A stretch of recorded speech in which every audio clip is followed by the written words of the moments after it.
नमस्कार, मैं हूं आशीष चित्रांशी और आप देख रहे हैं the news launcher. Ajit Anjum पर एफआईआर बिहार के बेगूसराय में। कल हमने उस पर कार्यक्रम भी किया था। बेसिकली न्यूज लॉन्चर किसी भी विषय पर सिर्फ फॉर्मेलिटी के लिए या हाजिरी लगाने के लिए नहीं आता कि हाजिरी लगा दी तो लगा दी। कल बलराज मलिक साहब हमारे साथ मौजूद थे और मैं तो उन्हें न्यूज लॉन्चर परिवार का ही हिस्सा मानता हूं कि अक्सर बड़े गंभीर मुद्दों पर वो बड़े मुखरता से आते हैं। और चलते-चलते आखिर में हमने उनसे कहा था, एक निवेदन भी किया था और एक तरीके से कहा जाए कि वो निवेदन भारी भरकम निवेदन किया था कि इस मामले पर सिर्फ आलोचना और टिप्पणी तक नहीं रुकना है, इस मामले को जस्टिस गवई के सामने ले जाना है, उनके संज्ञान में लाना है, सुप्रीम कोर्ट के संज्ञान में। वही बड़ी खबर हम लेकर के आए हैं। अजीत अंजुम पर एफआईआर का मामला जस्टिस गवई के सामने पहुंच गया है, यानी सुप्रीम कोर्ट में पहुंच गया है। बाकायदा अब तो रिसीविंग आ गई है, स्टाम्प लग चुका है, वो हम आपको दिखाएँगे। लेकिन सबसे पहले मलिक साहब को जोड़ लीजिए, बलराज मलिक साहब को बहुत-बहुत स्वागत है और जी, जी, बहुत-बहुत धन्यवाद आपको। बहुत-बहुत धन्यवाद क्योंकि जी। कल रात में हमने ये आपसे एक किया था निवेदन भी और वादा भी लिया था और आजकल वादे तो जुमलों में तब्दील हो जाते हैं, लेकिन रात बीतते-बीतते आपने उस वादे को अमल में लाया है, सुप्रीम कोर्ट में मामला पहुँच गया। सब मैं एक बार कहूँगा कि बगल में दिखा दिया जाए उसको बाकायदे स्टाम्प वगैरह के साथ, जो सुप्रीम कोर्ट में रिसीविंग है, ये देखिए आज की डेट है बाकायदे और सुप्रीम कोर्ट लॉयर्स फोरम ने ये पूरी की पूरी 5 पन्ने हैं, पूरा डिटेल में है, पूरा ब्यौरा है और इस मामले को संज्ञान में लेकर के तत्काल इस मामले पर जो है ध्यान आकर्षित करने के लिए निवेदन किया गया है जस्टिस गवई से। और अब इसमें क्या होगा, कैसे होगा, क्या लिखा है, ये सब हम मलिक साहब से ही जानेंगे। सीधा मलिक साहब के पास या आप चलने दीजिए बाकायदे क्योंकि जो भी दर्शक इसको पढ़ना समझना चाहेंगे वो पढ़ सकते हैं, साथ में मलिक साहब तो बताएँगे ही। मलिक साहब पहले तो मैंने कहा धन्यवाद, एक बार और धन्यवाद, कई बार धन्यवाद दें तो कम है। बस ये मामला आगे बढ़ जाना चाहिए। इसमें एक तो एप्लीकेशन में क्या-क्या मामला आपने क्या-क्या तर्क, लॉजिक, धारा, कानून वो सब आप ही बेहतर बताएँगे लिया है। दूसरी बात क्या सुप्रीम कोर्ट में इसको इसकी रिसीविंग के बाद अब क्या उम्मीद है कि क्या इस पर संज्ञान लिया जाएगा, इस पर सुनवाई होगी? हाँ, देखिए मुझे पूरी उम्मीद है सुप्रीम कोर्ट इस पर संज्ञान लेगा। सुप्रीम कोर्ट इस तरह के कई मामलों में पहले संज्ञान ले चुका है और उनके बारे में हमने इसमें लेटर में लिख क्लियर कट, ये 9 पेज का लेटर है, हमने सारी बातें लिखी हैं और ये भी लिखा है कि अजीत अंजुम ने एक रिस्पॉन्सिबल सिटीजन की भूमिका, एक इन्वेस्टिगेटिव जर्नलिस्ट ने अपना काम किया है, जो उसका राइट टू एक्सप्रेशन है, जो जनता का जो राइट टू एक्सप्रेशन है उसको बखूबी उन्होंने निभाया है, उनका भी राइट टू एक्सप्रेशन है। जो ड्यूटी सरकार की है, जो ड्यूटी सिस्टम की है, वो हुँ, उसमें गड़बड़ करने में लगा हुआ है और उधर से एक निर्भीक पत्रकार या एक independent journalist, senior journalist, YouTuber, as a Indian citizen also उसने वो काम किया है जो हम सब की करने की ड्यूटी है एज पर द कॉन्स्टिट्यूशन, संवैधानिक ड्यूटी है और हमारा ये संवैधानिक मौलिक अधिकार है, राइट भी है पूरी जनता का ट्रांसपेरेंसी उसको जानने का और free and fair election, free and fair सब लोगों की वोटें उसमें शामिल किया जाए और किसी की भी वोट किसी बहाने से ना कटे। और हमने क्लियर इसमें भी लिखा है कि गरीब लोगों की वोट तो ऑलरेडी कट चुकी है, एक तरह से उसको कोई नहीं इसमें कर पाएगा क्योंकि इन दिनों में बहुत सारे लाखों लाखों लोग बाहर हैं, बच्चों और परिवार समेत हैं, उनका तो कोई दिखा नहीं पाएगा, आधार कार्ड भी मुश्किल लगता हुँ, है। तो इसको भी संज्ञान में लेना चाहिए सुप्रीम कोर्ट को। और सुप्रीम कोर्ट में हमने 4-5 प्रेयर भी करी है, इसमें रिक्वेस्ट किया है, इसमें सजेशन दिया सुप्रीम कोर्ट को कि आपका जो इतिहास रहा है उस इतिहास को हुँ, हमने दोहराते हुए उस ड्यूटी को याद दिलाते हुए कहा, एक तो सो मोटो कॉग्निजेंस लॉ इसमें कि ये हुँ, एफआईआर के पीछे क्या है, इसकी जांच करो, किसने ये दर्ज कराई है, क्यों दर्ज कराई, किसके कहने पे दर्ज कराई है, एफआईआर को स्टे किया जाए हुँ, और इन्वेस्टिगेशन किया जाए जो भी गड़बड़ हो रही है वहां पर, जो उन्होंने रेज किया है इशू, जो गड़बड़ दिखाई है, और इसमें हुँ, गाइडलाइन जारी किया जाए विसल ब्लोअर के लिए और पत्रकारों के लिए, फ्यूचर में कोई भी हुँ, बदमाशी ना कर सके पूरे देश में, कोई भी हुँ, स्टेट, कोई भी सेंट्रल गवर्नमेंट, कोई भी एजेंसी इस देश की बुलंद आवाज, लोगों की बोलने का आजादी और लोगों का सरकारी करप्शन को पकड़ने का आजादी और जिम्मेदारी को कोई विघन ना डाल सके। ये देश के लोगों का की ड्यूटी भी है, देश के पूरे देश के लोगों का अधिकार भी है जानने का। Transparency, democracy, corruption free state, corruption free system, ये संविधान की इच्छा भी है और ये अधिकार भी है और हर नागरिक की ड्यूटी भी है इसमें अपनी ड्यूटी निभाने के लिए। एक गाइडलाइन के लिए हमने महत्वपूर्ण एक लिखा है ताकि एक बार हिसाब किताब हो जाए, पत्रकारों को कुछ छेड़ ना पाए इस देश के अंदर। और अकाउंटेबिलिटी, जितनी जो गड़बड़ हुई है, जो फार्म बिना फोटो के, बिना पूरे डॉक्यूमेंट्स के, या लोगों को बिना पावती के, बिना उसके रसीद के जो हो रहा है काम, वो बिल्कुल नहीं होना चाहिए इस पे। और सबसे बड़ा हमने कहा है इस पे एक स्पेशल बेंच बिठाइए आप इस काम के लिए, ताकि कम से कम जो लोग उल्टा चोर कोतवाल को डांटे। यहां पे तो आपने एफआईआर एक्शन जहां लेना चाहिए था रिवर्स कर दिया आपने उल्टा। जो आदमी बिना पैसे के ड्यूटी कर रहा है, जो विजिलेंट नागरिक है, विजिलेंट पत्रकार है, जिम्मेदार पत्रकार है, उन लोगों को भी आप, बाकी को तो अपने लाइन में लिटा ही दिया, गोदी पत्रकारों को। इवन सोशल मीडिया के भी काफी लोगों के साथ खरीद फरोख्त में बताते हैं लोग हुई है, या किसी भी बहाने से उनको दबाया गया है या प्रभावित किया गया है, किसी को इनाम देके, किसी को इन्फ्लुएंसर के नाम पे बुला के, प्रोग्रामों में बुला के काफी लोगों की आवाजें बंद की गई हैं। ये सर्वे है, ये सच्चाई है, इसको कोई इग्नोर नहीं कर सकता। तो देश की आवाज उठाने के लिए, देश का जो स्पोक्स पर्सन बनने के लिए जो गिने चुने पत्रकार हैं, उन लोगों को कैसे बचाया जाए, उनका अधिकार है, देश उनके साथ है और एडवोकेट्स भी उनके साथ है। और आप इससे ये साबित भी हो गया, शाम को हमारी बात हुई थी तो अपना सारा लीगल काम करके, मैं ये काम करके सोया था कल शाम को कि हमें क्या एप्लीकेशन और केस लो का भी इसमें जिक्र है। कोई सिंपल एप्लीकेशन नहीं है ये, इसमें पूरा क्लियर कट है कि it is duty of the Supreme court. ये जिम्मेदारी है, ये मर्जी भी नहीं है ऐसे मौके पे देश की आवाज को बचाना, पत्रकारों की आवाज को बचाना, विसल ब्लोअर्स को बचाना। और इस तरह की गाइडलाइन की जरूरत अब बहुत आवश्यक हो गया। सुप्रीम कोर्ट के खुद के फैसले इस तरह के हैं, उन फैसलों का हमने इसमें हवाला दिया है, सब कुछ क्लियर कट। नहीं, अब जैसे रिसीविंग आज की तारीख के का ठप्पा लगा, रिसीविंग लगा, सब हो गया, इसके बाद क्या प्रोसेस होता है? जैसे मैं अपनी भी जानकारी और दर्शक भी जाने कि इसका क्या, अब क्या प्रोसेस इसमें, रजिस्ट्रार के यहाँ से क्या होगा या कहाँ जाएगा? इमीडिएट इस तरह के letter registrar immediately chief justice के संज्ञान में लाते हैं, जजों के संज्ञान में लाते हैं। ये मोस्ट इंपॉर्टेंट कैटेगरी में होता है। जो वकील या वकीलों का समूह लेटर लिखता है वो आम लेटर नहीं है, वो कोई मुकदमा लड़ने के लिए लेटर नहीं है। That is most important letter, most important petition to the Supreme Court. और सुप्रीम कोर्ट इस तरह के लेटर को इग्नोर नहीं करती, करना भी नहीं चाहिए।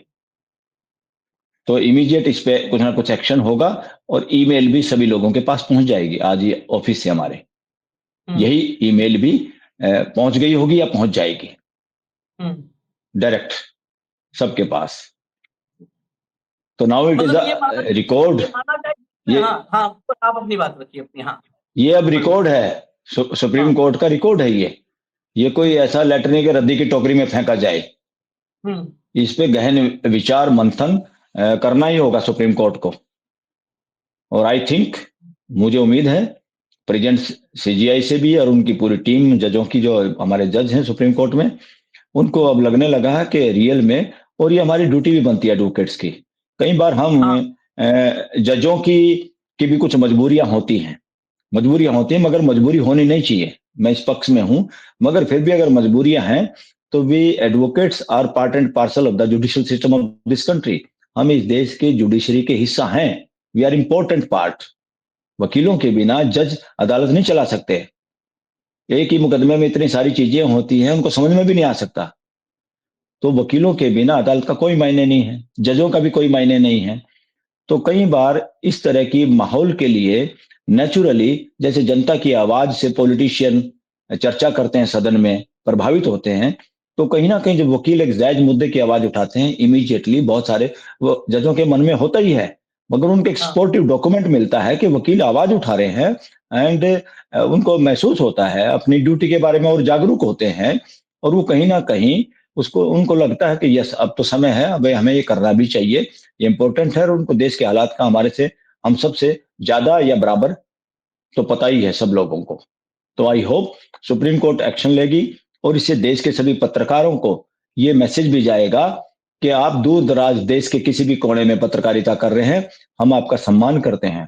हम आपके प्रहरी के रूप में हिमालय पर्वत की तरह यहाँ पर हैं सुप्रीम कोर्ट में, और ऐसे ही हमारे साथी हाई कोर्टों में भी है, डिस्ट्रिक्ट कोर्टों में भी ऐसे ही हैं। तो इसलिए किसी को भी अंडर प्रेशर है कि काम करने की कतई जरूरत नहीं है, कतई जरूरत नहीं है। ये इसमें कोई इंटेंशन नहीं है, बल्कि इसमें हमने लेटर में भी लिखा जिस आदमी को ऑनर करना चाहिए था, इनाम देना चाहिए था, उसको आप कह रहे हैं कि वो समाज में नफरत फैलाने का बात कर रहा है। उसी नफरत को जो आप फैलाने की कोशिश कर रहे हैं उसको एक मर रहे हैं किसी पत्रकार के सिर पे, घुमा फिरा के बात को वहीं लेके जाना चाहते हैं आप। हिंदू मुसलमान ये नहीं चलेगा इस देश के अंदर बिल्कुल। किसी की मां ने दूध नहीं पिलाया इस देश में हिंदू मुसलमान या अगड़ा पिछड़ा करके अब इस देश को बांट सकेगा। ये देश बहुत ही खून पहले ही खो चुका है विभाजन के वक्त। अब ये देश मानवता का देश है, किसी हिंदू मुसलमान का देश नहीं है, किन्हीं जातियों का देश नहीं है। ये समानता का, सोशल जस्टिस का, इकोनॉमिकल जस्टिस का, पॉलिटिकल जस्टिस का देश है। और इसमें जो भी बाधा बनेगा जनता उसको उखाड़ फेंकेगी, कोई भी है। और न्यायालय भी अब ज्यादा जागरूक होंगे, मुझे उम्मीद है। और समय भी है, बहुत देरी हो चुकी है। सुप्रीम कोर्ट को, हाई कोर्ट को और इन जजों को सबको अपनी ड्यूटी निभाते हुए, ये इनकी मर्जी नहीं है, ड्यूटी है। अगर ये जागरूक होंगे, जिम्मेदार होंगे, तो देश की बहुत सारी बीमारी तो वैसे ही कट जाती है। और मेरे को एक भाषा का यूज करना पड़ेगा, फिर अरे गहरे नथु प्यारे जितने भी व्हाइट कुर्ता पैजामा पहन के इस देश के ठेकेदार नेता बनने की कोशिश करते हैं, इसको अन्यथा ना ले। जो इस देश को और कमजोर कर रहे हैं, जिनके सिर पे भूत सवार है पदों का, जो पदों के लायक नहीं है। पद आदमी के नीचे होते हैं, आदमी बड़ी चीज होता है। अगर चरित्रवान आदमी नहीं होंगे, स्ट्रोंग आदमी नहीं होंगे, संवैधानिक मानसिकता वाले लोग नहीं होंगे, तो राजनीति का और बेड़ा गर्क हो जाएगा। तो सारी पॉलिटिकल पार्टियों की भी ड्यूटी बनती है, वो अपने वर्करों को ऐसे नारे ना लगवाएं और उसमें व्यक्तिवाद हावी ना होने दें। या कोई मोदी की फोटो लगाए घूम रहा है, तो कोई राहुल गांधी की फोटो लगाए घूम रहा है। ये 5-4 लोगों की फोटो लगा के घूमने की राजनीति अब देश में खत्म होने का समय है। यहाँ पे सिद्धांतों की, नियमों की, मूल्यों के फोटो, मूल्यों के झंडे उठाने हैं। आदमियों के झंडे उठाना बंद करना होगा इस देश को, तभी ये देश संवैधानिक देश होगा, मानवता का देश होगा। चलिए, मैं तो इसके लिए आभार प्रकट करता हूं, लेकिन एक बात बड़ा महत्वपूर्ण है कि एफआईआर में भी हिंदू मुसलमान की ही कोशिश की गई है। एफआईआर यस में भी यस यस मुसलमान, यस। वो और मैं ये कह रहा हूं, वहां अब ये बूम रैंक की तरह काम करेगा, बूम रैंक। आप जिसको जितना खींचते हैं रबड़ को, और जो गुलेल होता है ना, जितना खींचते हैं उतना दूर जाता है। इन्होंने बूम रैंक को बहुत खींच लिया है, ऐसे शरारती मानसिकता ने। वो पॉलिटिकल हो सकती है, वो रिलीजियन के नाम पे हो सकती है। यहाँ रिलीजन और पॉलिटिकल इस तरह की ठेकेदारी नहीं चलेगी। एक तरफ आस्था के ठेकेदार, एक तरफ सत्ता के ठेकेदार। आस्था की ठेकेदारी और सत्ता की ठेकेदारी दोनों शोषण की ठेकेदारी है। ये दोनों शोषण के ही एक ही सिक्के के दो पहलू हैं। और देश में संवैधानिक देश में और लोकतंत्र में इनके लिए कोई जगह नहीं है। इसलिए ये जो सत्ता का नेतृत्व या आस्था का नेतृत्व है, दोनों को धराशायी करने का और दोनों के धराशायी होने का समय आ गया है देश के अंदर। अब ये नहीं चलेगा गोरख धंधा। बिल्कुल। और बस आखिर में मैं इतना कहूंगा कि इस देश में आजादी की लड़ाई जो लड़ी गई, स्वतंत्रता संग्राम का इतिहास जो पढ़ते हैं, तो दो समूह ऐसे हैं जिन दो समूहों का योगदान पूरा, अगर सर्वांगीण पूरे आंदोलन को आप देखेंगे, तो उस आंदोलन का एक बड़ा हिस्सा क्या, 80% हिस्सा वही कवर करते हैं। वो दो हैं, अधिवक्ता और पत्रकार। उस दौर में भी बहुत सारे लोग कहेंगे पत्रकार कहाँ थे। उस दौर में गणेश शंकर विद्यार्थी जैसे तो खांटी पत्रकार थे, जो पुरोधा है पत्रकारिता के, हमारे आदर्श हैं। लेकिन उसके अलावा बाबा साहब भी पत्रकार थे, नेहरू भी पत्रकार थे, गांधी भी पत्रकार थे। जो मन के भाव को, सत्य को, मैं हमेशा कहता हूं कोयले की कालिक से दीवार पर सच लिखने वाला ही पत्रकार है। उसके लिए वो माखनलाल चतुर्वेदी विश्वविद्यालय की डिग्री लेकर के आएगा और अखबार में लिखेगा, अखबार में खबर के बजाय विज्ञापन लिखेगा, वो पत्रकार नहीं। तो पत्रकार बहुत लंबी जमात है, मदन जी। मोहन मालवीय से लेकर के बहुत लंबी जमात है, और एक एक अधिवक्ता और और वकीलों की तो गिनती नहीं। तो आज फिर ये जरूरत है, आज ये वक्त है जब फिर से अभिव्यक्ति की आजादी के लिए हमारे डेमोक्रेसी, लोकतंत्र और संविधान, उसको आजाद रखने के लिए, स्वतंत्र रखने के लिए, सुरक्षित रखने के लिए फिर से पत्रकार और अधिवक्ता, हाँ इनको एक साथ आना पड़ेगा, एक दूसरे को सपोर्ट करना पड़ेगा। हाँ बोलिए, हाँ, बोलिए, फाइनल कर। एक बात ध्यान में आ गई। इस देश को, क्योंकि डेमोक्रेसी के विरोधी हैं दोनों, सत्ता के ठेकेदार और रिलीजन के ठेकेदार। इनको मैं धार्मिक ठेकेदार नहीं कहूंगा, बल्कि सांप्रदायिक ठेकेदार। इन दोनों से मुकाबला कर, क्योंकि ये अस्तित्व के खिलाफ है, नियमों के खिलाफ है, सह अस्तित्व के खिलाफ है। अस्तित्व में ऐसा कोई प्रोविजन नहीं। सत्ता का मतलब होता है शोषण, डेमोक्रेसी का मतलब है पोषण। इसलिए वकीलों को और पत्रकारों को हाथ ऐसे मिलाने पड़ेंगे, फिर ये दोनों ताकतें कहीं टिक नहीं पाएंगी, ना सत्ता के ठेकेदार, ना सांप्रदायिक ठेकेदार। और ये दोनों इस देश के लिए खरपतवार हैं। इन दोनों खरपतवार के लिए दो उर्वरकों को मिलना होगा, वकीलों को बिल्कुल मिलना, और जर्नलिस्ट को। हम एक दूसरे के बिल्कुल। पूरक हैं, और देश के प्रति हमारी सबकी ड्यूटी है, पूरे देश के वकीलों की, पूरे देश के पत्रकारों की। आओ मिलते हैं और देश को संविधान के हिसाब से एक मानवीय व्यवस्था में तब्दील करते हैं। बिल्कुल, और हम इस संघर्ष में जहां पर भी होगा खड़ा होना। मैं एक लाइन समझता हूं, पत्रकार सच लाए, वकील सच बचाए, बस इतने हैं। यस। सच लाएगा पत्रकार, सच बचाएगा वकील, इतना कर लिए तो ये जिन सत्ता में बैठे लोगों को लगता है कि उनकी सत्ता चिरंजीवी है, अमर्त्य है, अविनाशी है, उन सबका अहंकार उतरने में वक्त नहीं लगेगा।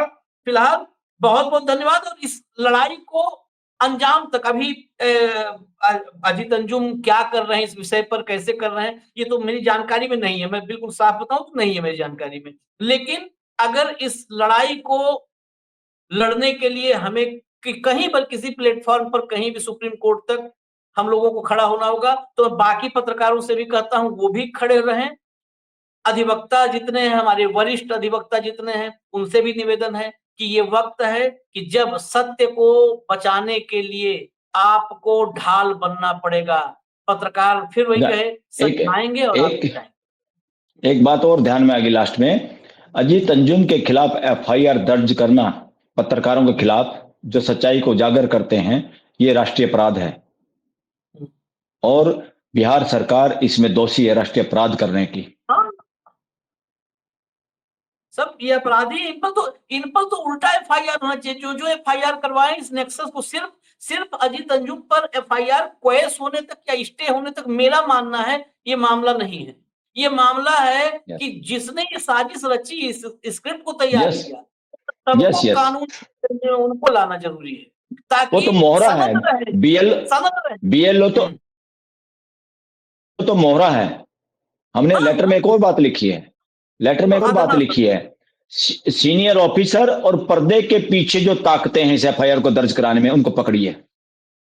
बिल्कुल, बिल्कुल। और ये लड़ाई, ये सिर्फ एक वरिष्ठ पत्रकार के लिए नहीं, ये छोटे पत्रकार, जो मतलब छोटा पत्रकार कोई नहीं होता है, क्षमा कीजिए कान पकड़ के, मतलब मैं छोटा मतलब कि ब्लॉक, जिले लेवल पे, तहसील लेवल पर भी अगर सच्ची खबरें निकाल रहे हैं, सच्ची पत्रकारिता कोई कर रहा है साथी हमारा, तो उनके साथ भी अगर कुछ दिक्कत ऐसी है, तो उनके लिए भी ऐसे ही हमारी आवाज यही इसी तीव्रता से, इसी इंटेंसिटी से उठेगी। और जहां भी होगा हम निवेदन करेंगे। मलिक साहब हैं हमारे, और जो मलिक साहब के साथ एक समूह है, या बहुत सारे जो है पत्रकार और वकील, जो इस जो है अपने अपने कर्तव्य में, कर्तव्य पथ पर पीछे हटने को नहीं तैयार हैं, वो सब जो होगा करेंगे। फिलहाल धन्यवाद, आपको बहुत बहुत धन्यवाद, बहुत बहुत धन्यवाद मलिक साहब। नमस्कार। Thank you.